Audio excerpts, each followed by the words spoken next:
Hey everybody, what is going on? I hope you guys are all doing well, and welcome to another tutorial video. In this video, I'll be showing you guys how you can create an Airtable account, so let's get right into it. First, let me log out of my already existing account, and as you can see, once you're at the Airtable main page, you're going to click sign up for free. Once you click this, you're going to be taken to this view here. You can continue with a single sign-on, you can continue with Google or with your work email.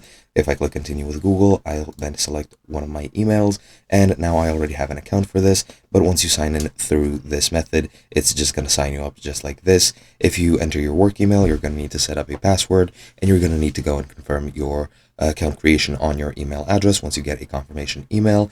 But yeah, once you're done with that, you'll get to this view. You need to select your first base, and you're just gonna name it whatever you want. I'll name this one test, and as you can see, you can then go click next and start from scratch. That's what I'm gonna do, and as you can see, it'll create our first base right over here, and it's pretty much just like that. I'll rename it to test. And yeah, that's pretty much how you create an account and start working with Airtable. And it's as easy as that. Hope you guys enjoyed. I'll be seeing you guys in another video.